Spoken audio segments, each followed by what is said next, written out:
8월 15일. 이 세상에서 사랑보다 더 사람에게 필요한 것은 없을 걸세.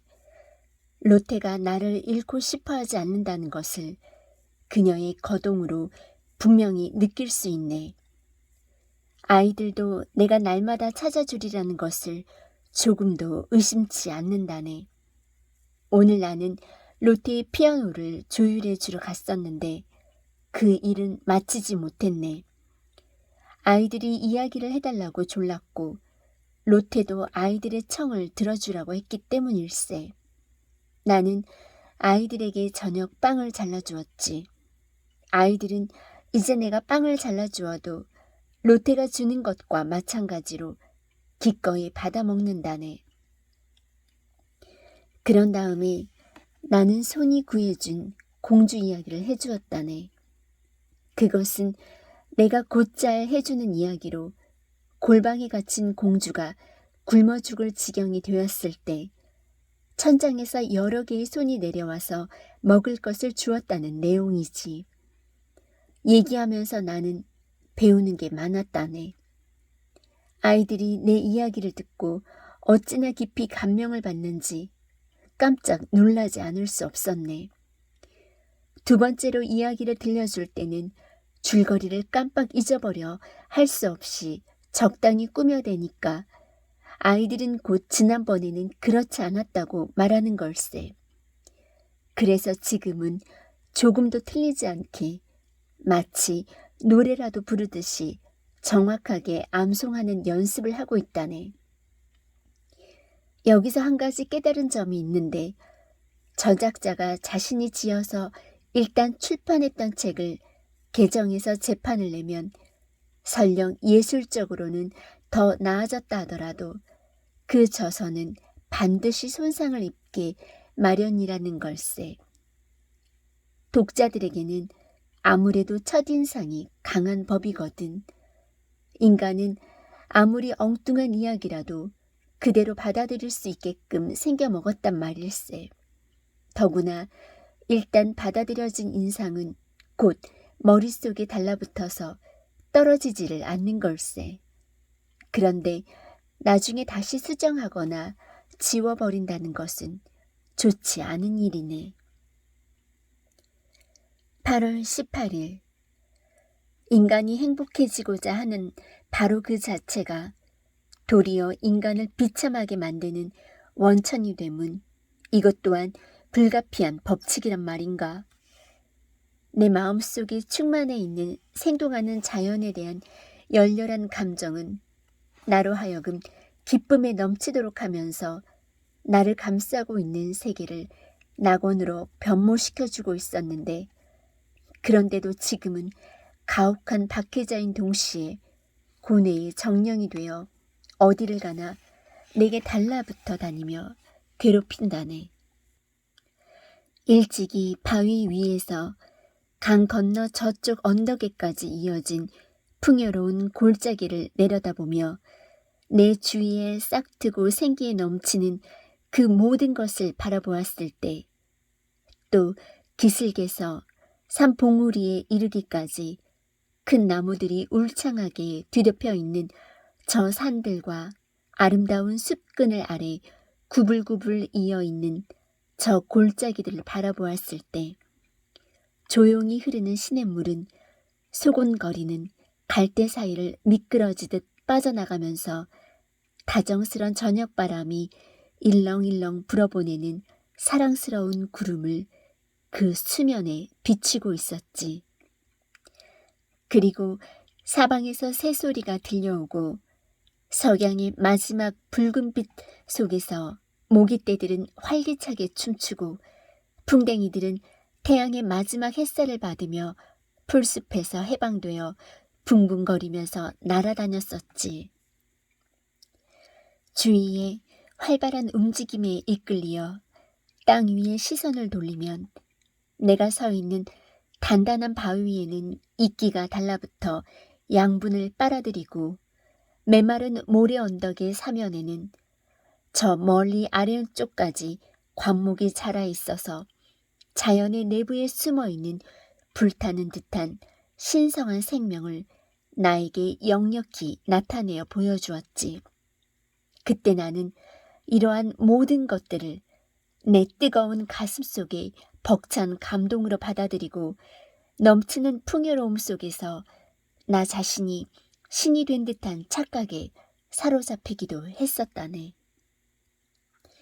그리하여 무한한 세계의 갖가지 장려한 모습들이 내 영혼 속에서 활기에 넘쳐 약동했었다네. 거대한 산들이 나를 둘러싸고 있었고 깊은 연못이 내 눈앞에 펼쳐져 있었으며 골짜기를 흐르는 맑은 물은 넘칠 듯이 아래로 떨어져 내려 내 발밑을 흘러갔고 숲과 산들의 메아리가 울려 퍼지고 있었네. 그때 나는 헤아릴 수 없는 그 모든 힘들이 대지의 밑바닥에서 서로 뒤섞이며 작용하는 것을 보았네. 그렇게 해서 창조된 온갖 생물들이 지금 이 대지 위에 뒤덮고 하늘 아래서 꿈틀거리고 있는 걸세. 생명을 지닌 것들이 그야말로 천태만상으로 이 세계에 가득 차 있단 말일세. 그런데 인간은 안전을 위해 그 조그만 집에 보금자리를 틀고 있는 주제에 넓은 세계를 지배하고 있는 줄 알고 있는 걸세. 오, 가엾고 어리석은 존재여.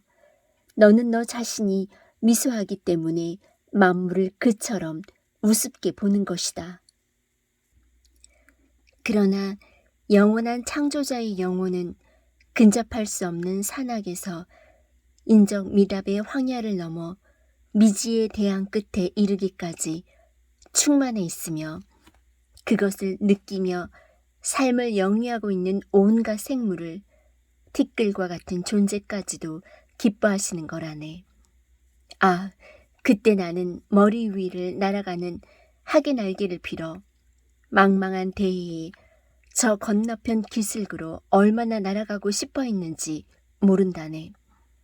신의 술잔에서 거품을 일으키며 넘쳐나는 더 없는 생명의 환희를 마시고 단 한순간이나마 만물을 자신의 내부에서 스스로 창조해내고 있는 숭고하신 분의 지극한 행복을 맛보기를 얼마나 갈망했는지 모른다네. 친구여, 그 당시를 돌이켜 보는 것만이 나를 즐겁게 해주는 일이라네. 형언할 수 없는 그 무렵의 감정을 되새겨 보려는 노력만으로도 내 영혼은 승화되고 고양된다네. 그러나 이윽고는 현재 나를 둘러싸고 있는 환경의 불안함을 더욱 절실히 느끼게 된다네. 마치 내 영혼의 앞을 가리우고 있던 장막 같은 것이 거쳐버린 듯 싶네. 무한한 생명의 무대는 이제 내 눈앞에서 영원히 입을 벌리고 있는 깊고 깊은 무덤으로 변해버린 걸세. 모든 것은 지나가 버리고 모든 것은 빠르게 변모해가지 않는가. 그 지극히 짧은 동안의 존재조차 온전히 누리는 일도 없이 유전의 분류 속에 휩쓸리는가 하면 물밑에 가라앉기도 하고 바위에 부딪혀 으스러져 버리기도 하지 않는가. 그런데 자네는 어떻게 이것은 존재한다고 말할 수 있는가? 한순간 한순간 자네와 자네 주위의 사람들을 좀먹어가고 있는 걸세. 한순간 한순간마다 자네 자신이 파괴자가 되고 있으며 또 그것은 당연한 이치인 것일세. 무심코 산책할 때만 해도 수많은 벌레들의 생명을 빼앗고 한 발자국 내딛다가 공들여 쌓아올린 개미들의 집을 무너뜨려 그 작은 세계를 참혹한 무덤으로 만들어버리지 않는가. 어쩌다가 일어날 뿐인 세계적인 대재앙이나 마을들을 휩쓸어버리는 홍수, 또 도시를 삼켜버리는 지진, 나는 결코 그런 따위의 일을 두려워하고 있는 게 아닐세. 자연의 온갖 사물 속에 숨어있는 잠재력, 바로 그것이 나의 마음을 뒤흔들어 놓는 것일세. 자연 속에서 창조된 일체의 것은 예외 없이 자기의 이웃과 자기 자신을 파괴하고 있는 것이지. 나는 불안하다 못해 현기증이 난다네.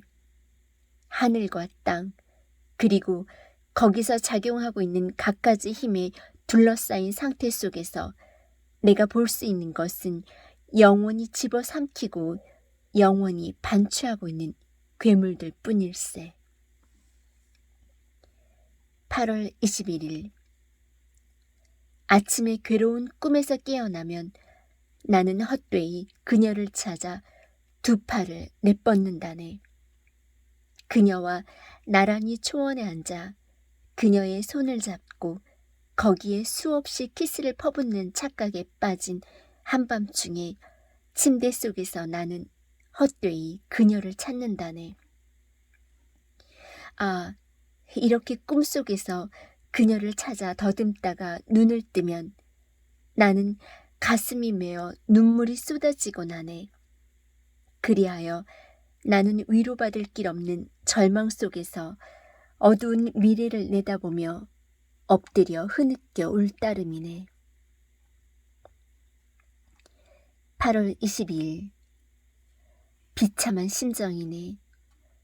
비레름이여, 나의 활동량은 아주 무디어지고 불안한 게으른 버릇이 붙어버렸네.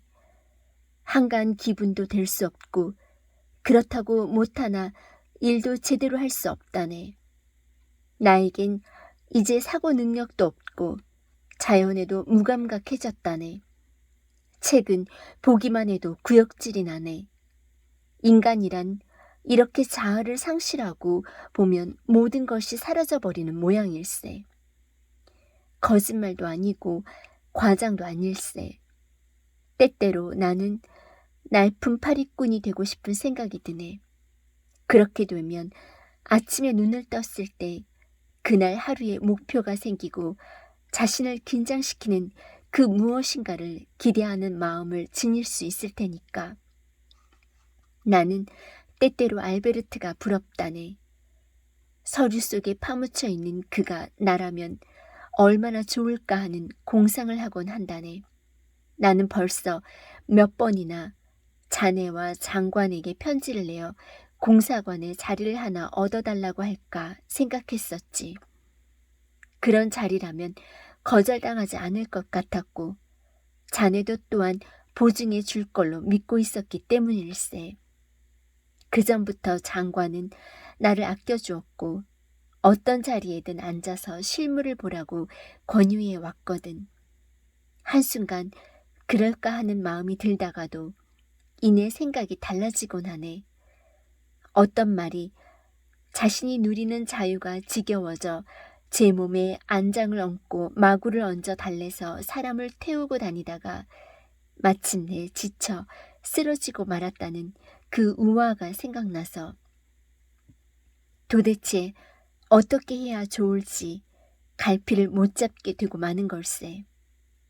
친구여, 환경의 변화를 갈망하는 마음은 어쩌면 일종의 불쾌한 초조감에서 비롯된 것이 아닐까. 그리고 그것은 어디를 가나 나를 쫓아다니는 것이 아닐까. 8월 28일. 만약에 나의 병이 고쳐질 수 있는 것이라면 그것을 고쳐줄 사람은 틀림없이 이 사람들일 걸세.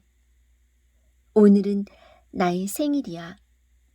아침에 일어나자마자 알베르트로부터 소포가 배달되었다네. 포장을 끄르자 곧 바로 눈에 띈 것이 분홍색 리본이었네. 로테를 처음 만났을 때 그녀의 가슴에 달려 있었던 것으로 그 후에 몇 번인가 그녀에게 졸라서 내가 얻으려 했던 것이지. 이것과 함께 12절판에 문고본이 2권 들어있었네. 베트시타인판의 호메로스로 산책을 하면서 무거운 에르네스티판을 들고 다니다가 거추장스러워서 벌써부터 갖고 싶었던 책이지. 참 희한한 일이 아닌가? 이 사람들은 내 소망을 미리 알고서 알뜰한 우정을 나타내는 조그마한 선물을 찾아내어 준다네.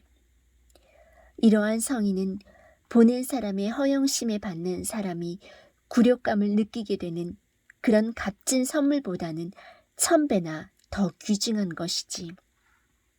나는 그 리본에 수없이 입술을 갖다 대었네.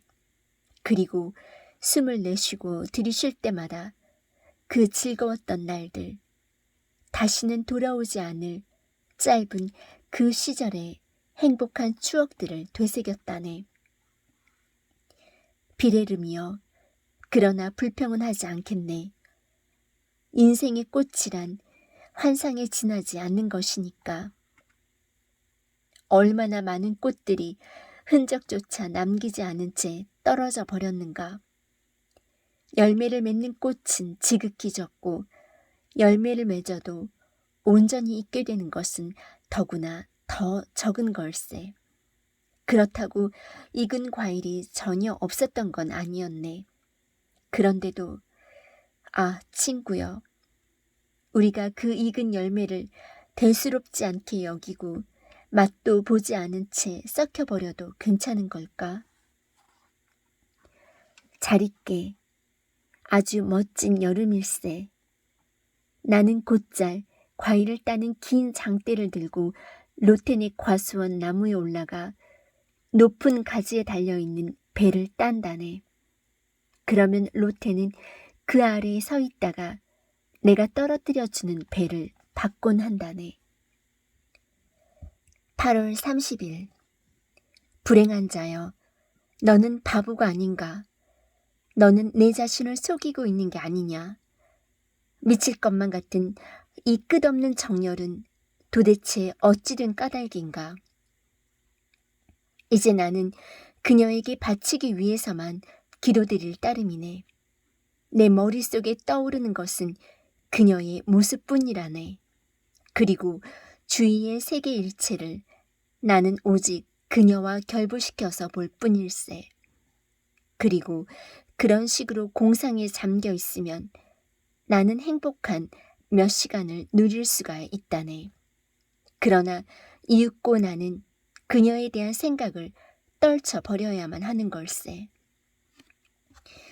비레름이여, 내 마음은 나를 어디로 몰아가려 하는 것일까? 그녀 곁에서 2시간이고 3시간이고 마주 앉아서 그녀의 모습, 그녀의 거동, 그리고 아름다운 말씨에 황홀해져 있다가도 차차 모든 감각이 마비되어 눈앞이 캄캄해지고 귀가 거의 막혀버리며 마치 암살자에게 목이라도 졸리듯 답답해지곤 한다네. 그리하여 내 심장은 숨막히는 감각을 완화시키려고 세차게 고동치는데 그것이 오히려 감각의 혼란을 더 가중시킬 뿐이라네. 비레름, 도대체 이 세상에 정말 살아있는 것인지 의심스러울 때가 가끔 있네.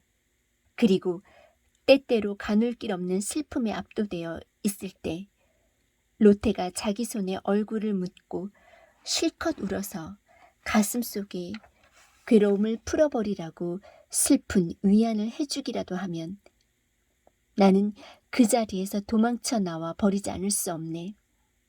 그리하여 먼 들길을 헤매고 다닌다네. 가파른 산등성이를 기어 올라가 덩굴에 걸리고 가시에 찔리면서 길 없는 숲을 헤치며 나아가다 보면 그야말로 얼마쯤 속이 후련해지는 걸세. 그야말로 얼마쯤 말일세. 그러다가 도중에 피로와 갈증 때문에 몇 번이나 쓰러진 일도 있다네. 보름달이 하늘 높이 떠오르면 상처 입은 발바닥을 잠깐이나마 쉬게 하려고 고요한 숲속에 구부러진 나뭇가지에 앉아 있다가 지칠 대로 지친 나머지 어슴푸레한 달빛 속에서 꾸벅꾸벅 잠들어 버린다네. 비레름이여, 성직자의 외로운 밤과 가죽옷과 가시혁대야말로 나의 영혼이 갈망하는 청량제라네. 잘 있게 이 비참한 상태의 종말은 무덤밖에는 없을 것 같네. 9월 3일. 비레름, 나는 여기를 떠나기로 했네. 망설이던 끝에 결심을 하게 된 것은 자네 덕분이네. 벌써 2주일 전부터 그녀 곁에서 떠나야겠다는 생각을 줄곧 해왔으면서도 결단을 못 내렸는데 이젠 정말 떠나야겠네. 그녀는 시내의 친구 집에 가 있네. 그리고 알베르트는 자, 어쨌든 나는 이곳을 떠나지 않으면 안 되네. 9월 10일. 괴로운 하룻밤이었네. 비레름, 이제야 나는 모든 것을 극복하고 있네. 다시는 그녀를 만나지 않을 거야. 아, 자네 목이라도 끌어안고 실컷 눈물을 흘리며 내 가슴 속에 몰아치는 갖가지 과매를 마음껏 털어놓을 수 있으면 좋으련만. 나는 지금 마음을 가라앉히려고 애쓰면서 아침이 되기를 기다리고 있다네. 날이 밝으면 마차가 오게 되어 있네. 아, 그녀는 지금 편안히 잠들어 다시는 나를 만나지 못하게 되리라는 것은 꿈에도 모르고 있을 걸세. 2시간 동안이나 이야기를 하면서도 나는 마음을 다부지게 먹고 끝내 내 계획을 발설하지 않을 만큼 나는 강했다네. 그건 그렇다 치고 아, 그 이야기의 내용은 어떠했던가? 알베르트는 저녁 식사를 마치면 곧 로테와 함께 정원으로 나오겠나라고 약속을 했었지. 나는 언덕이 밤나무 아래에 서서 언제 다시 볼지 모르는 그리운 골짜기, 조용히 흐르는 강물 저 너머로 지는 해를 바라보고 있었네. 지금까지 나는 몇 번이나 그녀와 함께 이곳에서 똑같은 장엄한 광경을 지켜보곤 했었지. 그러나 지금은 내가 좋아하던 가로수길을 오락가락 여기저기 거닐어 보았네. 내 마음을 이끄는 뭐라 형언할 수 없는 신비로운 정취가 어리어 있어서 아직 로테를 알지 못했을 때부터 나는 곧잘 이곳에서 발길을 멈추곤 했었다네. 그 후 내가 그녀와 서로 사귀게 되었을 때 우리가 다 같이 이곳을 좋아하고 있다는 것을 알고는 무척이나 기뻐했었지. 적어도 정원사의 손으로 만들어진 곳 중에서 가장 낭만적인 장소의 하나네. 상상해보게나 우선 밤나무들 사이로 전망이 탁 트여 있다네. 그런데 생각해보니 여기에 대해서는 자네에게 벌써 꽤 여러 번 이야기한 것 같은데 가로수 사이로 발길을 옮기면 너도 밤나무 숲이 병풍처럼 둘러싸고 그에 이어져 있는 우거진 나무들로 가로수길은 더욱더 어두워지는데 마침내는 아늑한 장소가 있지. 거기엔 섬뜩할 정도의 정적이 깃들여 있다네.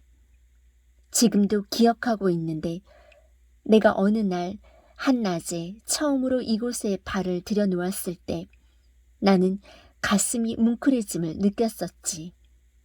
그리고 이곳이 장차 내 행복과 고뇌의 한 무대가 되지 않을까 하는 예감이 어렴풋이 들었었다네. 내가 약 반 시간쯤 이별과 재회에 애달프고 달콤한 상념에 잠겨 있으려니까 두 사람이 언덕을 올라오는 발소리가 들렸네. 나는 곧 뛰어서 그들을 맞이하고 일종의 전율을 느끼면서 그녀의 손을 잡고 거기에 키스를 했네. 우리가 언덕 위에 오르자 때마침 달이 관목이 뒤덮인 언덕 너머에서 떠오르기 시작하였네.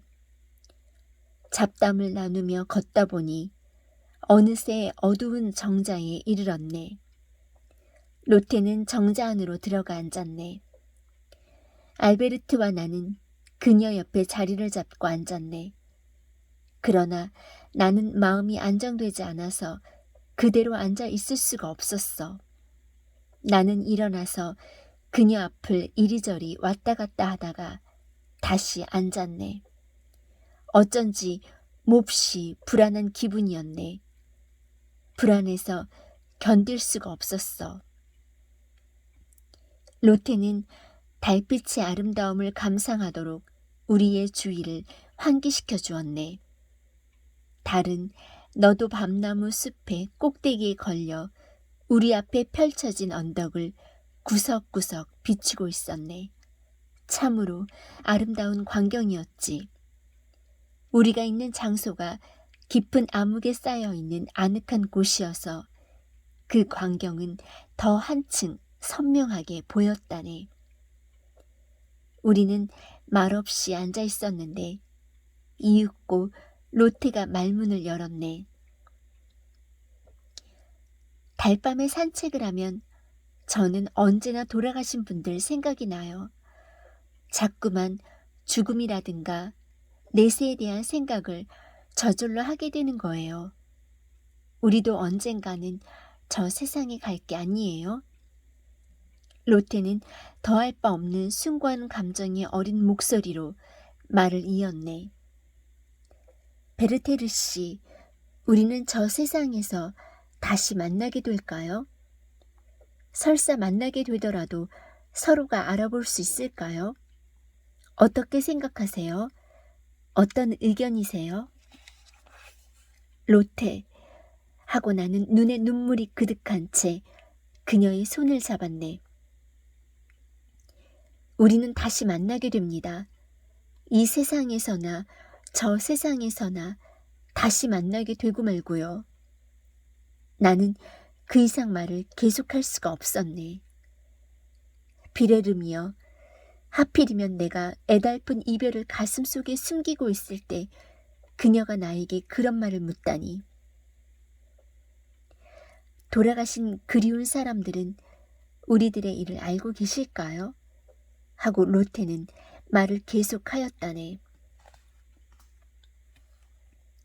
우리가 몸성이 잘 있으면서 변함없이 그분들 생각을 하고 있다는 걸 알고 있을까요? 아, 조용한 저녁 무렵 어머니 아이들, 곧 제 동생들과 같이 있을 때 우리들이 어머니에게 했던 것처럼 제 둘레에 모여들 때마다 어머니의 모습이 떠오르곤 해요. 그럴 때면 저는 어머니가 그리워 눈물이 나서 하늘을 우러러보며 마음속으로 빈답니다. 어머니가 임종하실 때 어머니의 아이들을 어머니처럼 돌보겠어야 하고 약속했던 그 일을 제가 정성껏 지키고 있는 모습을 어머니께서 보셨으면 하고 말입니다. 저는 가슴이 메어서 이렇게 부르짖곤 한답니다. 그리운 어머니, 만일 제가 아이들에게 대하여 어머니만큼 좋은 어머니 노릇을 못하고 있다면 그 점을 용서해 주세요. 아, 그렇지만 저는 제가 할 수 있는 최대한의 노력을 하고 있어요. 아이들에게 옷을 입혀주고 빵을 먹여주고 그리고 또 이게 가장 중요한 일인데 아이들을 잘 다독거려주며 사랑하고 있어요. 그리운 어머니, 우리가 단란하게 지내는 전경을 보신다면 아마도 어머니는 하나님께 뜨거운 감사를 드릴 거예요. 또한 하나님을 찬양하실 거예요. 어머니께서는 임종 때 뜨거운 눈물을 흘리며 아이들의 행복을 하나님께 기도하셨으니까요. 라고요.